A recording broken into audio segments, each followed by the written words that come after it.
we are. Here we go.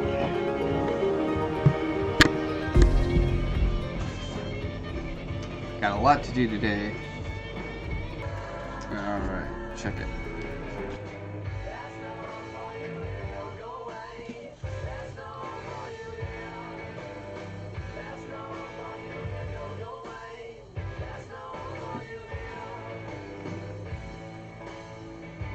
Chord? Yes. So Shogun High Fizz. Okay, so I think I've got the pieces, the final pieces that I need printed correctly after many weeks of annoying things happening.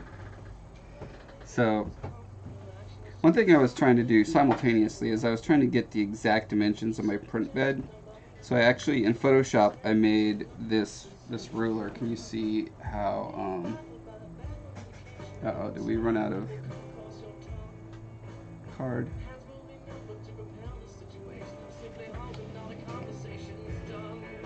Need to put it on movie. Memory card full, of course. Okay. I'll be right back. Hold on, sorry.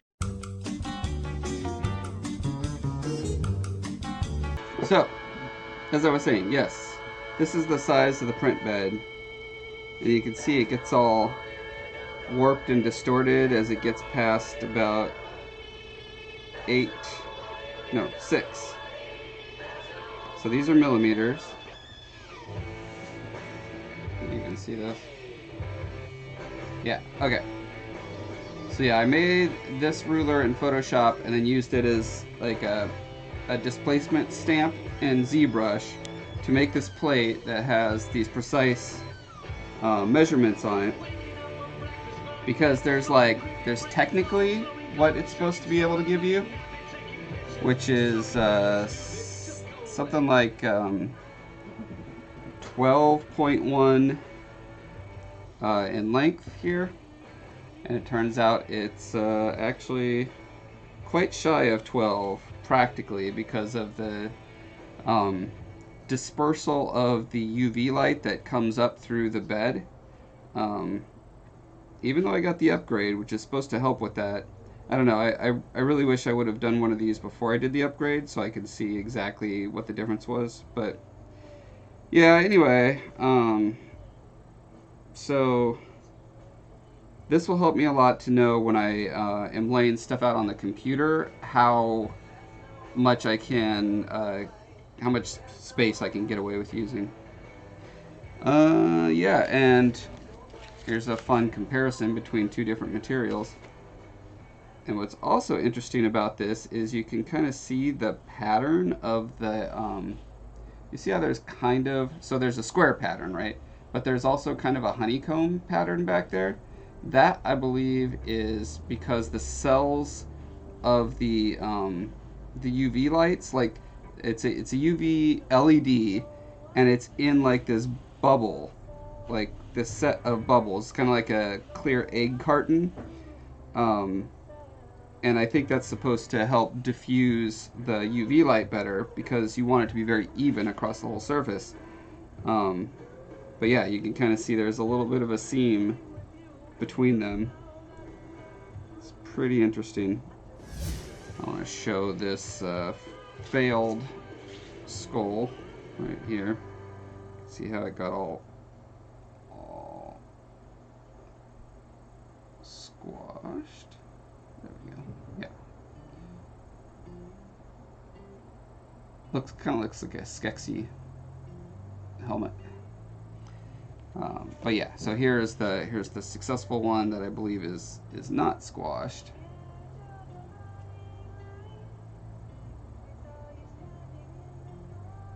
Now you can see those print layers there. So I'm going to have to kind of sand those away. Depending on how your piece is angled, you'll have to deal with more or less of those. Yeah, the difference between these two resins that I've learned so far, besides obviously this one is translucent, this one had more trouble printing out the fine, so this didn't print out all of these. They ended up just stuck on the print bed, unlike this where it went on both, right? So it couldn't handle how fine these itty bitty supports are super thin, like a thick hair pretty much. Anyway, yeah, so we're gonna start disassembling these now.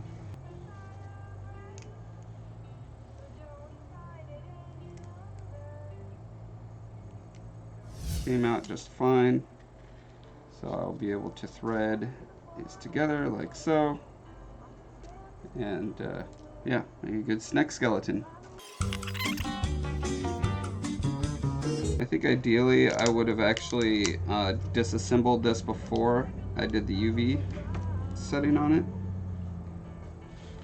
because it makes it a little more like the pieces chip off and it's not quite as clean of a break. But I really wanted to show the camera like what it looks like before. Oh, look at that. I literally could just pop it off.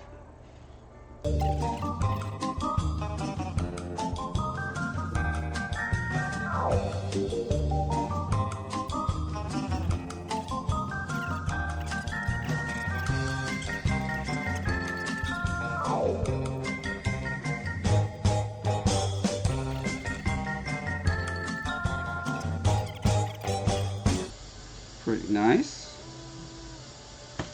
Take a minimum of cleanup there. Chomp, chomp, chomp, chomp. There's some ASMR going on, isn't there? I'm back. Chomp, chomp, chomp, chomp. I wish you could be here to experience this. Oh my goodness. I wish you could smell this. Oh yeah. I love orange. Thank you so much. This is Joey for Joey's Super Cool Food Review saying peace.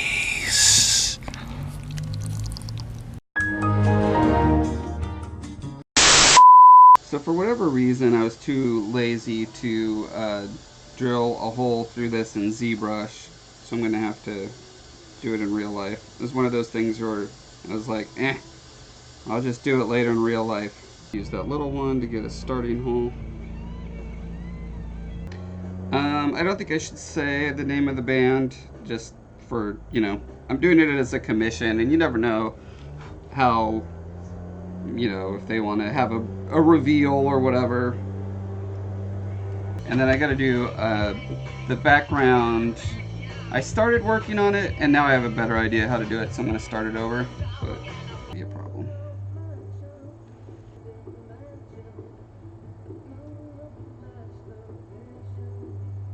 A lot bigger drop than I hoped, but what else?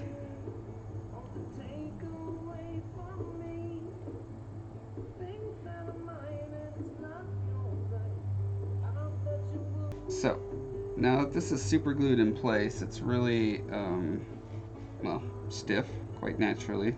Question is, can I break it and bend it in such a way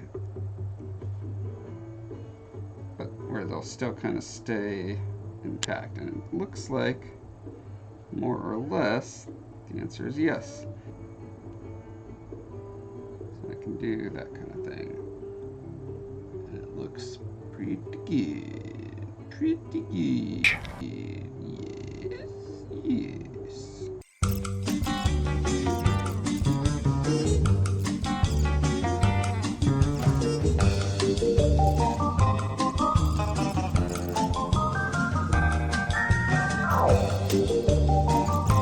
Okay, now is the time to start working on the background. Oh, that reminds me, someone asked when I was going to do the giveaway, the Scola giveaway, and the answer is, I don't know, like maybe another week or two. I want to make sure that the video has been out long enough for anyone who is interested in seeing it to see it. So depending on how, I mean, I think I have freedom to play with the proportions of how big the actual piece is in, you know, in regard to the background, but this is ballpark, and that's what's important, is that it's at least in the ballpark. So. I feel bad because I complain on my YouTube videos. I mean, not very often, but lately. Because it's not meant as a complaint, it's meant as an explanation for like why I'm not doing what I really want to be doing on the channel. But yeah, it still feels like it comes across like whining. I feel like it's whining, whether it is or not.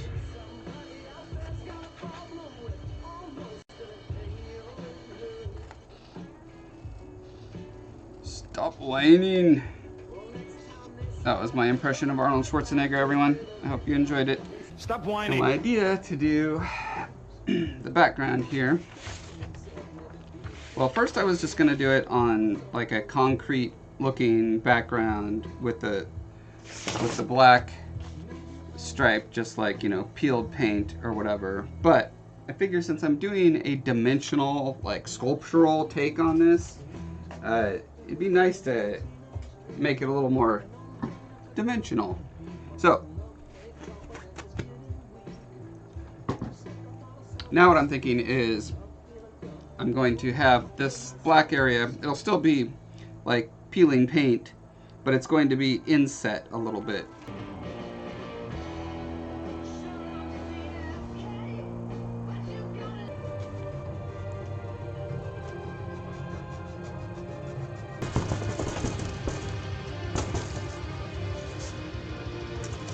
Asterisk.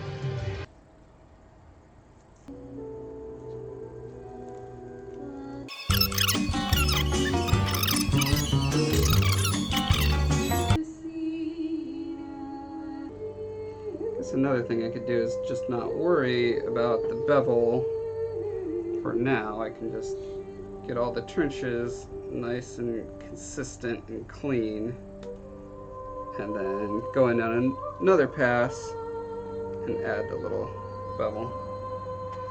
bevel and emboss. Oh yeah, how you doing? I wish them all the best of luck. There's a lot of, I have a lot of very good friends going with them, so I cannot but wish otherwise. Like my super good friend Curiel, and I'm not breaking anything by saying this, it's on the website, my super good friend Curiel, who I go on hikes with all the time, is going over there. My super good friend Lisa Davis, who is pretty much the person who made Super Adventure Box possible, because she's just freaking brilliant and was able to break the engine in 100 ways without completely breaking the engine.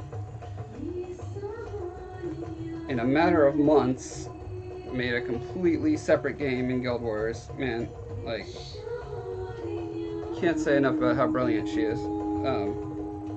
Like, I would just come to her and be like, hey, can we do this? She'd be like, yeah, probably. And then like a day or two later, here it is, we did it. It's like, but the engine doesn't support that. Yeah, I found a way. Like, not with programming, with incredibly brilliant, clever scripting. Also brilliant, Sarah Sperry went with them. So they definitely have all the brilliant designers they could possibly need to start out. Of course, making games requires more than just having brilliant design. All the rest of that stuff, yeah, I have no idea how that's going to work out. For good or ill, it'll be fascinating to watch. I wait with bated breath. And I think Izzy went too. Isaiah Cartwright? Pretty Pretty sure I saw his name on there. And he's just like the most amazing balancer type designer. He does some crazy magic with the spreadsheets. Like that's a world of design that I am just absolutely in awe of. Probably because I'm just totally blind to it. Like I don't understand how it works, how all the kind of math and logic problems you have to solve to balance 1,000 different variables that shift over time. Oh. Like you could complain about anything in an MMO, the balance of pretty much anything, and just not understand how many quadrillion factors are going into that, and how you can't actually truly balance everything in a perpetually changing system, especially full of people who are incentivized to figure out ways to break that system. So the fact that there's like any balance at all in those kind of games blows me away to begin with. And yeah, so I've always been very impressed by Izzy and his crazy brain. He's also just a super nice person who likes to help people. He was a big help in my transition from artist to designer at ArenaNet.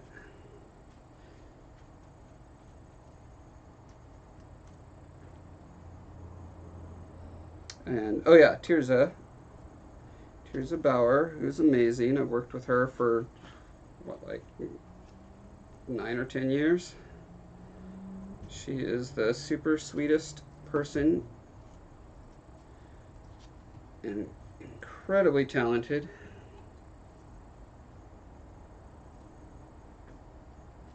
So yeah, I guess long story short is they got a superstar team, that's for sure. I'm trying to remember who else was on the... Oh, I think Brett was on the list. He's one of the very few people that I think was at ArenaNet when I started. He's a doctor and a professor. So, also super programming genius. Alright. I think this step is done. I'll see you guys on Wednesday, if not sooner. Have a good one. Bye.